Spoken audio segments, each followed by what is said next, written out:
There's a BBC investigation. Israeli troops accused of beating and humiliating Gaza hospital staff. We're going to skip that one for now. I don't want to get started on a big one like that. Let's do TikTok ban first. The U.S. House could pass a bill that could ban TikTok nationwide. Now, of course, that's quite problematic, right? A lot of people immediately were like, well, what the fuck? I like my TikTok. Why are you taking my treat away? Please don't take my treat away. And as of now, the House has passed it. Now, will it actually pass? Did it pass in the Senate already? I don't think it'll pass in the Senate. However, Biden has said that he will sign it into law. Now, I think this is fucking ridiculous. Why is this the priority for legislation? Because we are lazy, corrupt pieces of shit in the American Congress. Biden gave the green light by saying he'd sign it. Yes, Lowell overruled. I personally think it is disgusting. I think it's gross. Are there problems with TikTok? Yes. Are these problems that are these the same exact problems that persist in every other social media platform? Absolutely. The fact that they are trying to get the Chinese government, the Chacom divestment from TikTok, ByteDance, from divesting in TikTok, is specifically because the American government is fucking trying to bully an international company into selling this incredibly successful product that 170 million Americans use to an American. That's it. It's unimaginable. It is ridiculous. It's fucking gross. It's peak state capitalism. And it's the worst kind of peak state capitalism. Land of the free, my fucking ass. They're talking about it as though, oh my God, TikTok is a surveillance thing. Okay. I've talked about this a million times over. Obviously, all of the concerns that people have for TikTok exists across the board. Okay. This is just pure extortion, and it's also pure control. They do not like that TikTok's lack of regulation or its own regulatory interests are different than the social media platforms that are controlled by the American government in some ways. Whether it be Twitter, whether it be Facebook, it does not matter. Whether it be Google, these are all companies that have backdoors with the intelligence community. These are all companies that will inevitably not allow certain kinds of commentary to exist, or at least cast it aside. They can be bullied by the right-wing Republicans in general. TikTok, on the other hand, does not really have those same considerations because it's not an American company. It's not owned by an American. I think for two different reasons, Congress is desperate for pushing the Protecting Americans from Foreign Adversary Controlled Applications app. Reason number one, interest rates go up, money is no longer free, the Silicon Valley social media and also Silicon Valley tech bubble is bursting. Mass layoffs. There's obviously a company that is not beholden to those same financial troubles and financial struggles. That company is a Chinese company, ByteDance, that owns TikTok. TikTok is popping off. American capital owners salivate at the prospect of being able to purchase this by strong-arming the company, by utilizing the state. This is the most anti-capitalist thing you can fucking do. It's the most like anti-competition, anti-capitalist thing you can ever do. This is pure nationalist interest, pure capitalist nationalist interest in the sense that it is, this is capitalism in practice and not capitalism in theory. We will never get like real expropriation in this motherfucking country for a company like Boeing, for example, which is floated and kept alive by so many subsidies. But God forbid, there's another company out there that is like competing with Facebook. Oh no, we don't want that. We hate Facebook. As you know, I'm talking we as in like Congress. Congress always talks about how much they hate Facebook, but then they'll go and work at the behest of Facebook. Yeah, it is ridiculous to try and force ByteDance to divest from their own successful product. It is insane. Okay? What an insane thing that we are trying to do here. It's incredibly hypocritical. It sucks. But there's also the other side of this. Because a bill like this can only get a lot of play if there are real valid concerns. Are there real valid concerns with respect to data privacy? Absolutely. Except those concerns are not on TikTok alone. Those concerns exist for every social media company and everything that you do online, as a matter of fact, because in the United States of America, we have data brokers that literally are constantly sucking all of your data and spitting it back out and selling it to people. That is unacceptable. Regulate it. That's not about regulating TikTok, however. That's about regulating all the social media. That would be what a responsible government would do. Of course, we are not a responsible government. We are an irresponsible government filled to the brim with corrupt babies. Another problem. TikTok has a massive influence in the minds of Americans. True. I've often talked about how TikTok, a Chinese company, has a Chinese version of TikTok. It's called Douyin. You will never see on Douyin the shit that bangs on TikTok. The Chinese government heavily regulates what kind of content people see. Okay, it is as close to a walled garden as you can get. The Chinese firewall. They do make sure, especially for younger audiences, like they make sure to tailor the content very specifically to the interest that will, I guess, focus on Chinese prosperity, museum TikToks, rather than, TikToks of how ice giants are alive, or that fucking public defender guy Lol overruled. My pronouns are USA. My pronouns are USA. How about it, huh? It's like no one should watch him. Not just children, not adults. No one should be watching his TikToks. TikTok on its own, I think, is very genuinely, legitimately disruptive for many. Here is the leaked audio of the Apartheid Defense League, ADL, Chief Executive Jonathan Greenblatt freaking out. This was like on October 9th or something, too. It was like October 10th. I don't remember. It was like, it was right after October 7th. Here he is freaking out about how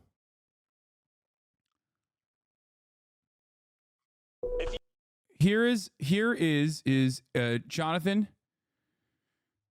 Chief Executive of the Apartheid Defense League, Jonathan Greenblatt, freaking out because global youth aren't listening to Israel and what Israel has to say about its own apartheid. But I also want to point out that we have a major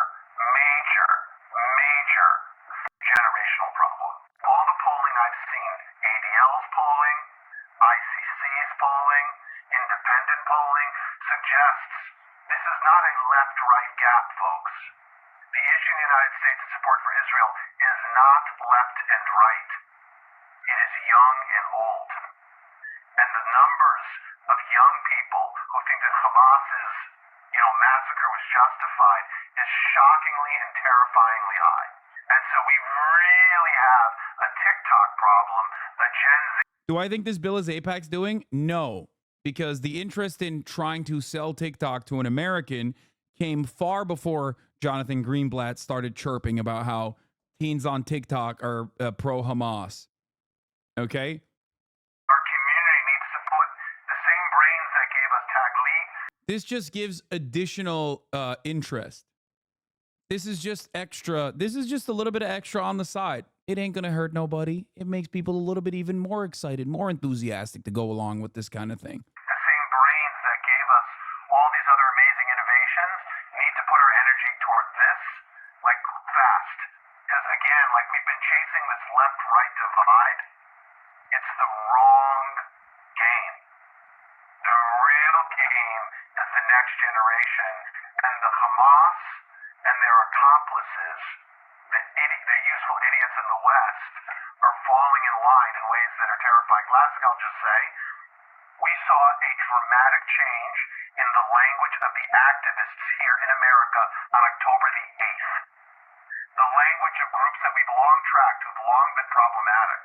Huh. Why are you tracking, why are you tracking pro-Palestinian groups and activists? So strange. Because the Apartheid Defense League did not change its ways since the 90s when they got busted for directly doing the exact same thing, this time defending the other apartheid state at the time, South Africa. Palestine and Jewish Voices for Peace, they flicked like this and went to like Iranian propaganda. The language I could show you from their toolkits, because our analysts are in their groups. We saw this again. Like, they have literal spies in the activist groups. And he calls them analysts, like, and they're like, wow, this is Iranian propaganda. Listen, big dog. Nobody is over here being like, the Iranian state is correct for its domestic affairs, okay? And that we must restore the caliphate or something, and also only the Shia version. Like, literally, there's only one true Islam, and that is the Shia Islam. It must be, the governments must be run by direct descendants of the Prophet Muhammad, or peace be upon him, or whatever. Like, that's not what's going on. You can't say something is Iranian propaganda when it's objectively true unless you're trying to defend Iran. This is the problem that many people who defend Israel do not understand. Many people who defend Israel kept literally talking about, like, this is Hamas, Hamas is terrorist, Hamas, not realizing that what that ended up doing for many people was negatively polarize them, because they were inevitably going to be like, yeah, I don't think I want to be on the side of the people who killed 30,000 fucking people, almost 45,000 fucking people. So whoever the other side is, I'm with those guys, the guys that are getting blown up. Oh, are they Hamas? Okay, maybe they're not so bad. That's what they did, because no matter what, there are objectively right and wrong things that people are doing. October 7, a lot of atrocities occurred, okay, in the hands of the Palestinian resistance groups, 100%. But we're not in October 7. It is now March 13th. When you kill 70% plus women and children over the span of fucking 5 months, you can't keep fucking talking about Hamas. People are going to be like, okay, well, the Hamas guys are maybe right. Since October 8th, the Hamas posture has been a defensive one against Israel's ethnic cleansing campaign. And of course, many platforms would never, in previous years, would never even allow this kind of thing, would never even allow this kind of conversation to occur. So I think that, like, this is a legitimate issue for people who want to control TikTok. They want to turn it into Instagram. They want to turn it into Facebook. Meta literally openly bans you or suppresses you for being pro-Palestine. That's it. And this is not like a right-wing grievance. This is not the type of grievance that right-wingers bring up all the time, and they're like, oh, why are my grandchildren not calling me? This must be because of the evil liberal social media platforms. They're doing this, actually. Like, no, they just straight up ban you. They openly ban you, and you can't do anything about it. Like, what the fuck are you going to say, bitch? Shut the fuck up. We're goddamn Facebook. They openly do it, for the record. Here is Human Rights Watch. Meta's broken promises. Systemic censorship of Palestine content on Instagram and Facebook. That's the Human Rights Watch, dog. This is not like, we're not fucking making shit up. And that's precisely what is very frustrating about TikTok, because they do not have that same stress points, as they are not beholden to the American State Department interests. They do not have the same interests. That's it.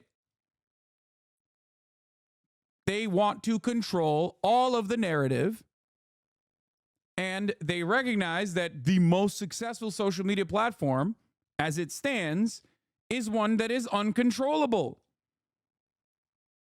This attempt at regulating the internet is very different than all previous attempts. All the other ones failed, I think, in part because practically they would have been unenforceable. But since the internet has consolidated into less and less platforms, which make it, unfortunately, significantly easier to censor, I'm worried we're watching the slow death of the free internet. The same thing happened in the U.S. paper press in the 1940s. This is a censorship bill. 100%.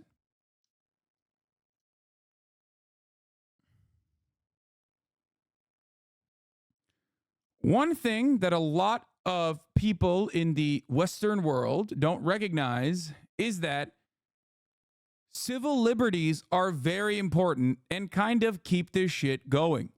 Okay? Because if you don't do civil liberties, you have to do other stuff. You have to actually like improve people's economic circumstances. And we're not building any high-speed rail. Okay? So the dam will break. You either have to build the fucking high-speed rail and like genuinely show to the people that like there is prosperity to be had, that the government does have your best interest at heart, which is what they do in China, but then they suppress your civil liberties, right?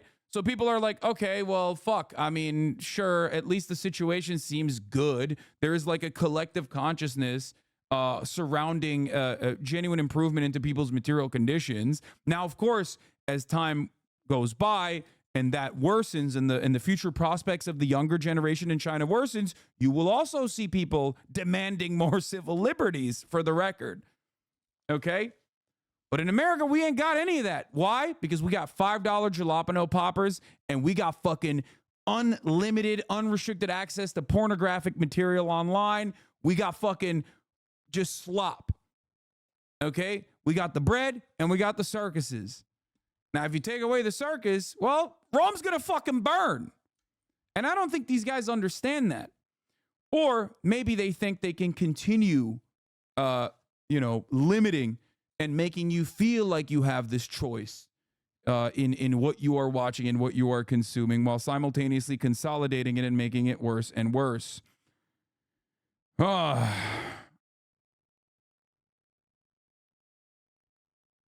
on. If the EU is not implementing the same policies and the US government doesn't really care about the false info and radicalization on TikTok, it's just about capitalism and the fact that they can't control it. The EU has much stricter rules on these things. Yes. I think it's both, though. The reason why I think the United States cares about it from a material perspective is because they're fucking selfish and they want to definitely give this gift-wrapped, phenomenally successful social media platform to an American enterprise, right? That's right, baby. We'll claw it away from your hands. That's what they're fucking trying to do. Which is, by the way, impossible. It is so fucking dumb. It is such a dumbass fucking bill. It blows my mind. Here's how it starts. To protect the national security of the United States from the threat posed by foreign adversary-controlled applications such as TikTok and any successor application or service, and any other application or service developed or provided by ByteDance or an entity under control of ByteDance Limited. Their goal is to protect the national security of the United States. Everything is sold from the same militant framework, bro. This is a social media application. You are not doing this to protect national security interests. You are doing this legitimately, first and foremost, because you want to sell it to an American, or at least like someone who is an ally. You want to give it to a person that is on the nice boy list.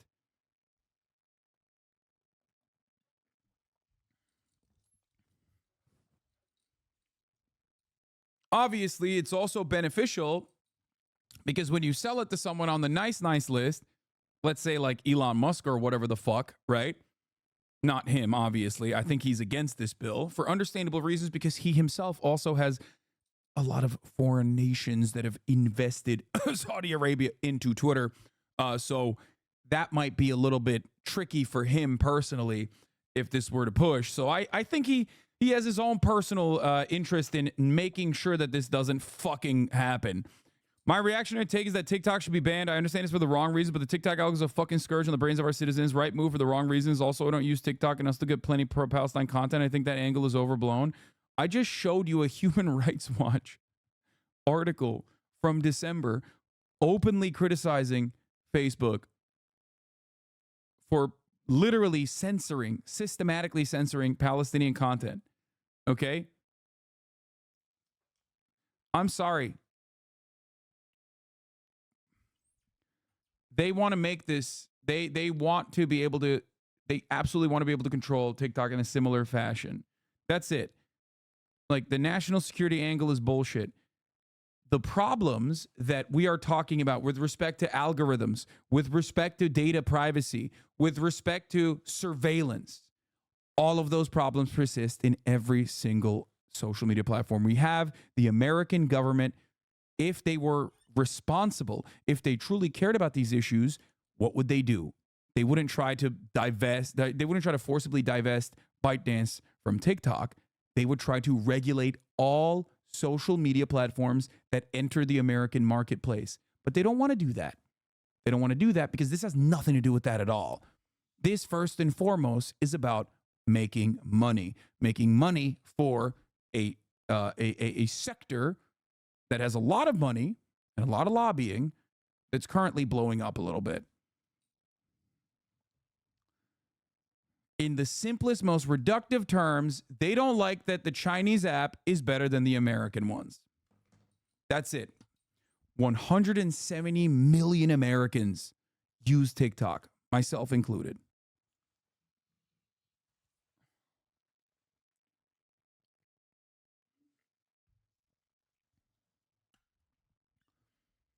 Democracy.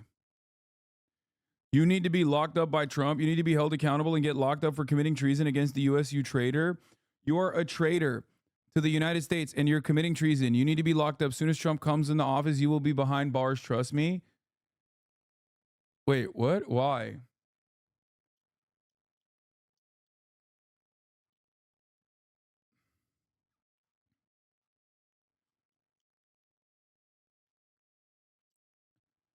I think it is unimaginable that this passes, like that there are people that want to pass this. It's ridiculous. Luckily, my GOAT, my king, Donald Trump, is against it, okay? No matter what that fucking dumbass in the chat just said, my GOAT, once again, 2 for 2. First, he nuked the immigration bill. Why? Because he's fucking woke secretly. MAGA communist, okay? He nuked the immigration bill, the right-wing immigration bill that Joe Brandon, Genocide Joe, wanted to push for, and now he's trying to stop this fucking TikTok ban from happening. He is my GOAT. 2 for 2, baby. 2 for fucking 2. Put those goddamn numbers on the board. Donald Trump 2, Genocide Joe 0. Woo!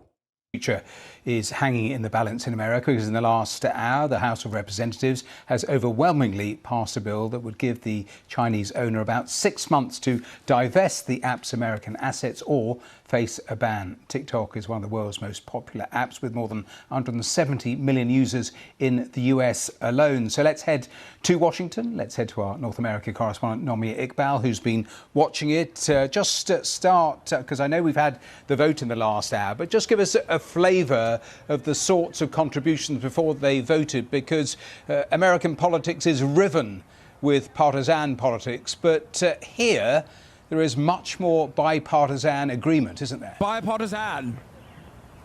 There was, and it was all very civilised and polite when various lawmakers were making their arguments in the chamber. As you said there, it was passed by an overwhelming amount. It was Republican leaders that really fast-tracked this bill through. So just to give you... Do you think ByteDance would actually divest? Fuck no. That's insane. What are you talking about? That's like $7 gazillion. What? Divest to who? Like... It is a ridiculous fucking bill. It's such a ridiculous bill. Like, maybe back in the day when America was the fucking top dog across the board and could, like, legitimately shut your access to the international market, and America can still do that to places like fucking North Korea. But we're talking about China. Like, come on, dude. They've already entered the marketplace. Temu is another one. They keep serving the hot sausages, the slop that the fucking fat hogs and hogalinas want in the Western world. You can't compete. They're beating us in our own fucking game, and we're butthurt about it.